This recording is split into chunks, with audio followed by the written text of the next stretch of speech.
पाकिस्तानी महिला सीमा हैदर और भारत के सचिन की पबजी वाली प्रेम कहानी आजकल सुर्खियों में छाई हुई है। सोशल मीडिया से लेकर गांवों और कस्बों तक सचिन और सीमा के खूब चर्चे हो रहे हैं। आपको यहां बता दें कि पबजी गेम से शुरू हुई सचिन सीमा की प्रेम कहानी ने सबको हैरान कर दिया। दोनों की मुलाकात ऑनलाइन गेम के जरिए हुई और फिर दोनों में मोहब्बत हुई और इसके बाद दोनों को लगा कि अब एक दूसरे के बिना नहीं रह सकते।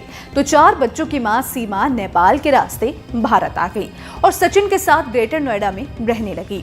भारत आने से पहले कई बार सीमा सचिन से नेपाल में मिल भी चुकी थी। सचिन और सीमा ये दावा भी कर रहे हैं कि वो दोनों नेपाल में शादी कर चुके हैं। सीमा हैदर और सचिन की प्रेम कहानी की कुछ लोग मिसाल दे रहे हैं, तो वहीं कुछ लोग सीमा को लेकर कई सवाल भी उठा रहे हैं और पाकिस्तानी जासूस बता रहे हैं।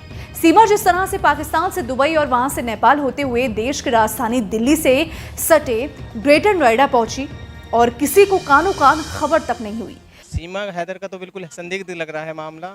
ये एक मैं उसमें न्यूज़ में देख रहा था कि उसका घर बहुत छोटा सा है, किराए पे वो रहती है और उसने लाखों रुपए खर्च करके कैसे इंडिया तक आ गई वो। ये तो टोटल ही मेरे को क्राइम उसका लग रहा है मामला, जासूसी का, और इस पर गवर्नमेंट को सख्त से सख्त इंक्वायरी बैठानी चाहिए। सीमा हैदर टोटली फेक मामला है। ये पबजी के थ्रू, गेम के थ्रू ऐसा कोई लब नहीं है। मुझे तो टोटली ये जासूस लग रही है पाकिस्तान की। कुछ ना कुछ कांड करने आई हुई हैं। इन पे कंट्रोल किया जाए, एजेंसियां जो है इनकी तहकीकात करें, तभी कुछ हल निकल सकता है।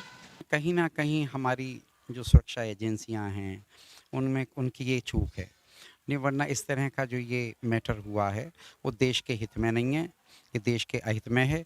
हमारी खुफिया एजेंसी को बहुत मजबूती से और बहुत स्थिरता से काम करना चाहिए, जिससे आगे भविष्य में ऐसा कुछ ना हो।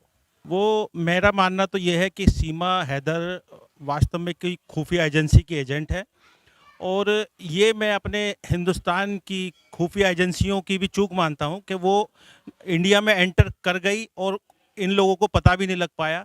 तो अब ये कभी भी ऐसा हो सकता है, कोई भी आतंकवादी इस देश में घुस जाए और हमारी सुरक्षा एजेंसियां जांच ही करती रह जाएं कि वो कैसे घुसे और इस देश में कोई बड़ी साजिश हो जाए। गौरक्षा दल संगठन ने भी सीमा हैदर को पाकिस्तानी जासूस बताते हुए हमला बोला और भारत के लिए खतरा बताया। जैसा कि आपको पता है कि नोएडा के अंदर पाकिस्तान से आई हुई एक महिला मीडिया में बहुत मजबूती से छाई हुई है, जो अपने आप को सीमा हैदर बताती है और हमारे देश के नागरिक सचिन से ये बताती है कि मैंने उससे शादी कर ली है। वो 4 बच्चों को लेकर भारत के अंदर आई है।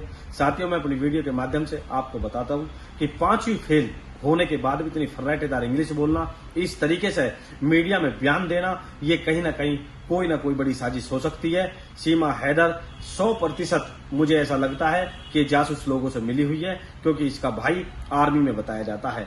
आप सभी को बताना चाहता हूं कि 72 घंटे के अंदर सीमा हैदर और 4 बच्चों को देश से बाहर निकाला जाए। अगर इनको 72 घंटे के अंदर नहीं निकाला जाता तो हम इस पर आंदोलन करेंगे, क्योंकि पाकिस्तान मुल्क की ये महिला हमारे देश की एकता और अखंडता को किसी भी रूप में कितनी भी बड़ी चुनौती दे सकती है, जिसको हम किसी भी कीमत पर स्वीकार नहीं करेंगे। सीमा हैदर का असली सच क्या है, ये तो जांच के बाद ही पता चल पाएगा। लेकिन सीमा हैदर जिस तरह से चोरी छिपे भारत में दाखिल हुई है, उससे कई तरह के सवाल खड़े हो रहे हैं।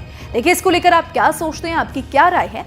आप अपनी राय हमें कमेंट सेक्शन में जरूर बताइएगा। वीडियो पसंद आए तो वीडियो को लाइक शेयर करना बिल्कुल भी मत भूलिएगा। धन्यवाद।